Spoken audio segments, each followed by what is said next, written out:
جاتا ہے تو قبر اسے دباتی ہے، یہاں تک کہ اس کی پسلیاں ٹوٹ پھوٹ کر ایک دوسرے میں پیوست ہو جاتی ہے۔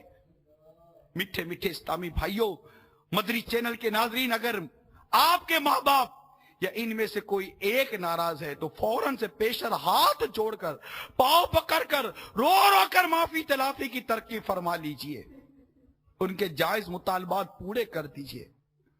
اللہ تبارک و تعالیٰ کی جناب میں گر گرا کر توبہ کر لیجئے، اسی میں دونوں جہاں کی بھلائی ہے۔ کبھی بیوی کی ایسی رضا جس سے شریعت اجازت بھی نہیں دیتی اور ماں باپ کی دل آزار بھی ہوتی ہے، اس پر غور کیجئے۔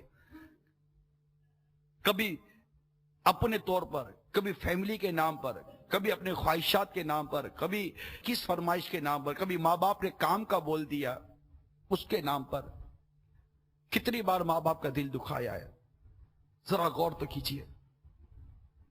ہونا تو یہ چاہیے تھا کہ اولاد کو ماں باپ کے مزاج و موڈ کا خیال رکھنا چاہیے۔ یہ کیسا دور آ گیا کہ یہ بڑی کیا ہو گئی، آج ماں باپ کو اولاد کے مزاج و موڈ کے مطابق بات کرنی پڑتی ہے۔ کیسا دور آ گیا ہے، یہ کیسی چال چلنے لگا ہے ہمارا معاشرہ، یہ اولاد کو کیا ہو گیا ہے؟ باپ سے جو بدسلوکی کرتا ہے تو باپ تو کسی کھاتے بھی نہیں ہے۔ واضح حدیث ہے کہ باپ راضی رب راضی، باپ ناراض رب ناراض۔ باپ کہہ رہا ہے بیٹا چھوڑ دے، کرنا نہ پر فرض ہے نہ واجب ہے، اور پھر بھی باپ کی بات نہیں مانتے، کیا ہو گیا ہے آپ کو؟ واقعی ماں باپ کے حقوق سے عہدہ برا ہونا نہایت دشوار ہے، اس کے لیے عمر بھر کوشاں رہنا ہوگا اور ماں باپ کی ناراضی سے ہمیشہ بچنا ہوگا۔ جو لوگ ماں باپ کو ستاتے ہیں ان کا دنیا میں بھی بھیانک انجام ہوتا ہے۔ چنانچہ حضرت علامہ کمال الدین دمیری رحمت اللہ تعالی علیہ نقل کرتے ہیں، زمخشری جو کہ معتزلی فرقے کا ایک مشہور عالم گزرا ہے، اس کی ایک ٹانگ کٹی ہوئی تھی، لوگوں کے پوچھنے پر اس نے انکشاف کیا کہ یہ میری ماں کی بد دعا کا نتیجہ ہے۔ قصہ یوں ہوا کہ میں نے بچپن میں ایک چڑیا پکڑی اور اس کی ٹانگ میں ڈوری باندھ دی، اتفاق سے وہ میرے ہاتھ سے چھوٹ کر اڑتے اڑتے ایک دیوار کی دراڑ میں گھس گئی، مگر ڈوری باہر ہی لٹک رہی تھی۔ میں نے ڈوری پکڑ کے بے دردی سے کھینچی تو چڑیا پھڑکتی ہوئی باہر نکل پڑی، مگر بیچاری کی ٹانگ ڈوری سے کٹ چکی تھی۔ میری ماں نے دردناک منظر دیکھا تو صدمے سے طرف اٹھی اور اس کے منہ سے میرے لیے یہ بددعا نکل گئی، جس طرح تو نے اس بے زبان کی ٹانگ کاٹ ڈالی، اللہ تعالیٰ تیری ٹانگ کاٹے۔ بات آئی گئی ہو گئی۔ کچھ عرصے کے بعد تحصیل علم کے لیے میں نے بخارا کا سفر اختیار کیا۔ اثناء راہ یعنی راستے میں سواری سے گر پڑا، ٹانگ پر شدید چوٹ لگی، بخارا پہنچ کر کافی علاج کیا مگر تکلیف نہ گئی، بالآخر ٹانگ کٹوانی پڑی۔ والدین کی اہمیت کو کون نہیں جانتا؟ اسلام نے ہمیں ماں باپ کو خوش رکھنے اور ان کی ناراضی سے باہر رہنے کا حکم دیا ہے۔ یقیناً اس میں ہمارے لیے دنیا اور آخرت کی بے شمار بھلائیاں ہیں۔ غیر مسلم سائنسدان نے بھی ماں باپ کے تعلق سے عجیب و غریب تحقیقات کی ہیں کہ ماں باپ کو جو جو بڑھاپا آتا ہے ان کو اولاد سے محبت بڑھتی چلی جاتی ہے، اور اس محبت کے سبب والدین کی آنکھوں کے اندر روشنی کی ایک مخصوص شکل پیدا ہوتی ہے جو کہ اولاد کے حق میں صحت کا سبب بنتی ہے۔ ماں باپ چاہے ہزاروں میل دور ہوں مگر اولاد سے خوش ہوتوں ان کی ہمدردیوں اور بھلی تمناؤں کے ذریعے غیر مرئی یعنی نظر نہ آنے والی شعاؤں کا سلسلہ اولاد تک پہنچتا رہتا ہے۔ والدین بیمار ہوں تب بھی ان کی غیر مرئی شعائیں یعنی نظر نہ آنے والی شعائیں کمزور نہیں ہوتی، ان کی قوت برابر بڑھتی رہتی ہے۔ ماں باپ اگر قریب ہوں تو ان کی محبتوں بھری غیر مرئی شعائیں جسم اور اعصاب یعنی وہ باریک سفید ریشے جو دماغ اور حرام مغز سے نکل کر تمام بدن میں پھیلے ہوتے ہیں ان کو تقویت پہنچاتے ہیں، ان کو لچکدار یعنی نرم اور ملائم رکھتے ہیں۔ والدین کا چھونا نفسیاتی بیماریوں اور ذہنی الجھنوں کو دور کرتا ہے۔ ایک سائنسدان اپنا تجربہ بیان کرتے لکھتا ہے، میں جب بھی اپنی ماں سے محبت بھری نگاہیں ملاتا ہوں میرے اندر سکون کی لہر دوڑ جاتی ہے۔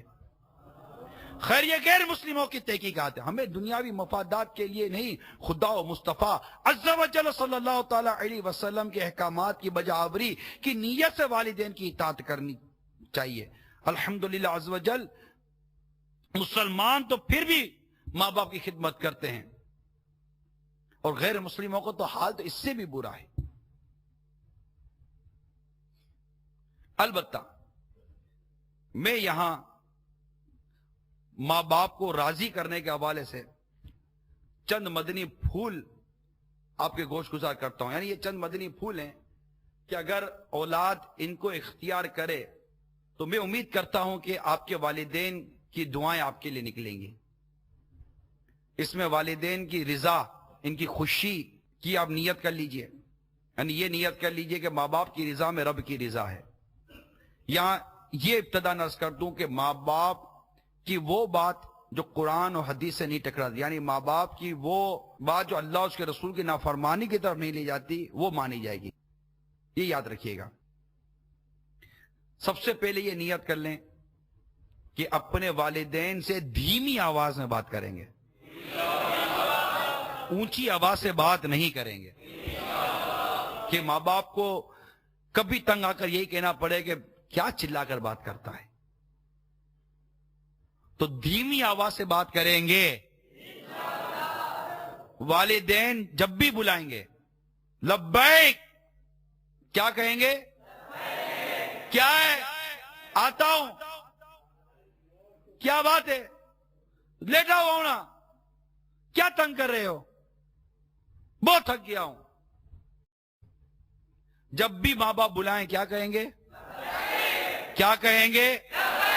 کیا کہیں گے؟ لبیک لبیک امی، لبیک ابو، جی۔ اسی طرح عید الفطر آتی ہے، عید الاضحیٰ جیسے بقرہ عید ہے، رمضان المبارک کے مبارک ایام آتے ہیں، دیگر خوشی اور غمی کے موقع آتے ہیں، بچوں کی شادیوں کے موقع آتے ہیں۔ ان میں جب ماں باپ کو اگنور کیا جاتا ہے، نظر انداز کیا، اس سے ان کو بڑا صدمہ ہوتا ہے۔ یہ وہ موقع ہوتے ہیں جو خوشی کے ہوتے ہیں، ان میں ماں باپ سے ملنا یا ساتھ ہوں تو ان کی خدمت کرنا، ان کی دل جوئی کرنا، ان کے ساتھ محبت سے پیش آنا، یہ ساری چیزیں ان موقع پر بہت سی کرنے کی ہوتی ہیں۔ ایسے بھی اولاد ہوتی ہے جو بالکل لفٹ ہی کراتی، ماں باپ اکیلے اکیلے پڑے رہتے ہیں، ایسا نہیں کرنا چاہیے۔ یہ خاص مواقع بھی ہوتے ہیں۔ اسی طرح بچوں کی آپ کی شادیاں ہوں تو اس پہ اپنے ماں باپ کو اہمیت دیں۔ یہ کیا ہوا کہ آپ اپنے بچوں کی شادی ہو رہی ہے، آپ کے ماں باپ نے اپنی دن رات ایک کر کے آپ کی شادی کی، اور آج آپ کی اولاد کی شادی ہو تو کہہ کہ نہیں اب آپ بوڑھے ہو گئے، آپ کو نہیں پتا کہ شادیاں کیسے ہوتی ہیں۔ سب کو پتا ہے شادیاں کیسے ہوتی ہیں۔ اللہ تعالیٰ ہمیں شریعت کے مطابق شادی کرنے کی توفیق عطا فرمائے، اور ہمارا شادیوں بیاہ کا خوشی غمی کا سارا نظام کاز عین شریعت کے مطابق ہو جائے۔ میں پھر عرض کر دوں کہ ماں باپ کی بات وہی ماننی ہوتی ہے جہاں اللہ اور اس کے رسول کی نافرمانی نہ ہوتی ہو، مگر بدتمیزی کی اجازت کہیں نہیں ہے۔ اسی طرح ان سے ملاقات کے لیے جائے، فون کے ذریعے حال احوال پوچھے، کبھی کوئی تحفہ وغیرہ لے کر چلا جائے، کوئی ایسی چیز پیش کرتا رہے جس سے ان کا دل خوش ہوتا رہے۔ جیسے ہم دنیاوی طور پر نہیں جو کام آتے رہتے ان کا دل خوش کرتے رہتے ہیں، یہ آپ کے لیے، یہ آپ کے لیے، ان سے خوشامد کرتے، یہ کرتے وہ کرتے، 10 قسم کی ایسے ایسے کام کرتے جن کی کئی جگہوں پر تو شریعت اجازت نہیں دیتی۔ اللہ کرے کہ ماں باپ کو راضی کرنے میں کچھ اس طرح کی کوششیں کریں کہ ماں باپ کے دل سے دعائیں نکلتی رہیں۔ جیسے کھانا کھانے کے لیے بیٹھے ہوئے ہیں تو کبھی ایسا بھی تو کرے نا کہ آپ بھی تو نکال کر ماں باپ کے پلیٹ میں ڈالو نا۔ یہ نہیں ہو سکتا کبھی ایک چیز اٹھا کر آپ نے والدہ کے پلیٹ میں ڈال دی، امی یہ کھائیے، ابو آپ بھی تھوڑا یہ کھاؤ نا، تھوڑا ابو یہ کھائیے، اچھا میں اپنے ہاتھ سے کھلا دیتا ہوں۔ یہ کبھی نہیں، یہ اولاد نہیں کرے گی۔ جب ہم نہیں کھا سکتے تھے تو ہمارے ماں باپ اپنے ہاتھوں سے کھلاتے تھے، طرح طرح کی آئٹمیں لا کر کھلاتے تھے، طرح طرح کی نعمتیں ہمیں لا کر کھلاتے تھے، دھوپ پہ جل کر مشقت کر باپ بازار سے کوئی نہ کوئی ایسی چیز پھل فروٹ لے آتا تھا کہ بچہ کھائے گا میرا خوش ہو جائے گا، اور جب بچہ کھاتا ہے نا باپ کا دل بہت خوش ہوتا ہے۔ کبھی آپ نے اس طرح اپنے ماں باپ کو کھلایا ہے؟ کہ آپ کو پھل فروٹ کو ایسی چیز سب آپ کی وسعت توفیق الہی اور تمام شریعت اور اخلاقی دائرے میں رہتے ہوئے سارے کام کرنے کی میں عرض کروں گا، ٹھیک ہے؟ اس کی پوری تفصیلات ہیں، لیکن اب میں جو کچھ کہنا چاہ رہا ہوں سب سمجھ رہے ہوں گے۔ تو کوئی اسی طرح کو ماں باپ کی کوئی دل جوئی، کوئی اس طرح کی کوئی اچھی چیز لا کر دے دی، اتنے خوش ہوں گے ماں باپ. کبھی والد کو عطر کا تحفہ دے دیا، باپ کو بھی تو تحفہ نہیں دیں گے آپ. اب وہ آپ کے لیے عطر لایا ہوں. اسی طرح بیٹھ کر کبھی نیکی کی دعوت دے دی. والد صاحب کو مدنی قافلے کے لیے تیار کر لیا، محبت اور پیار سے.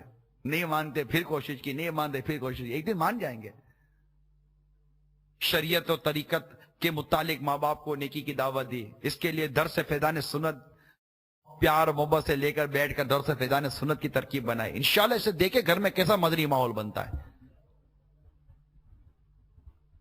اسی طرح وقتاً فوقتاً معافی مانگتے رہے، کیا حرج ہے؟ حسب موقع دست بوسی والد صاحب کی کریں، بہت خوش ہوں گے والد صاحب. اللہ توفیق دے تو ماں کی قدم بوسی کریں، جسے ماں کے قدموں کو بوسا دیا، اس سے جنت کی چوکھٹ کو بوسا دیا. کبھی ماں کے پاؤں چومنا، واللہ اعلم، ٹائم ہی نہیں ہے اولاد کے پاس.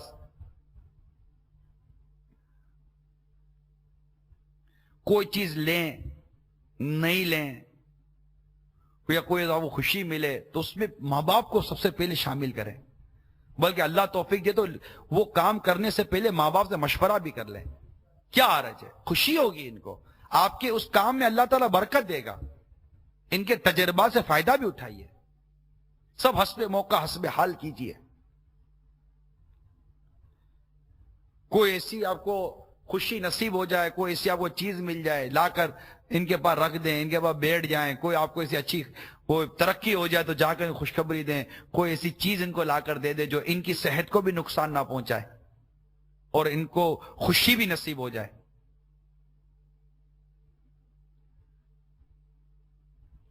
یہ سارے کام کرنے کی عادت پیدا کریں.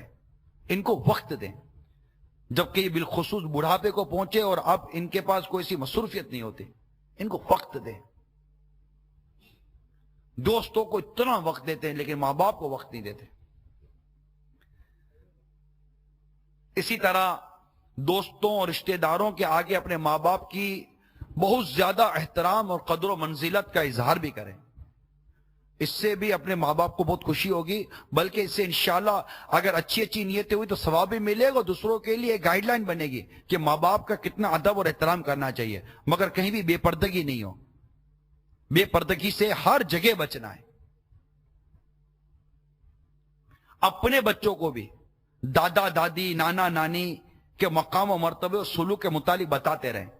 ان کو ان کے خلاف نہ کریں. ارے دادا تو نہیں ہے، دادی قریب میں جانا، باپ نانا نانی کے بارے میں بولتا رہے گا، نہیں نہیں نہیں نہیں ادھر نہیں جاؤ، دیکھتے نہیں ہو تمہاری ماں کو کیا ہو گیا. تو یہ جو طریقہ ہے نا کہ ماں اپنے بچوں کو باپ کے خلاف کرتی ہے، باپ اپنے بچوں کو ماں کے خلاف، بچہ کہیں بھی نہیں رہتا، نہ ماں کا رہتا ہے نہ باپ کا رہتا ہے. یہ دونوں مل کر اپنے پاؤں پہ کلاڑا چلا رہے ہیں. یہ کبھی نہیں کریں. نانا نانی دادا دادی رشتہ دار حسن سلوک صلہ رحمی معافی ملنا جلنا شریعت کے دائرے میں رہے گا. بے پردگی نہیں ہو، کہیں بھی وہ خلاف شرع معاملہ نہ. ان تمام چیزوں کی تربیت اپنی اولاد کو دیتے رہیں. اپنے پوتے یعنی بالخصوص کیونکہ یہ جو ہوتے ہیں نا، یہ جو پوتے پوتیاں نواسے نواسیاں، یوں سمجھیے کہ یہ جیسے جیسے ماں باپ کی عمر بڑی ہوتی ہے نا، ان کی محبتیں ان کے ساتھ بہت متعلق ہو جاتی ہیں. کیونکہ اولاد بڑی ہو جاتی ہے تو وہ اتنا ٹائم نہیں دیتی. پھر ان کا احساس محرومی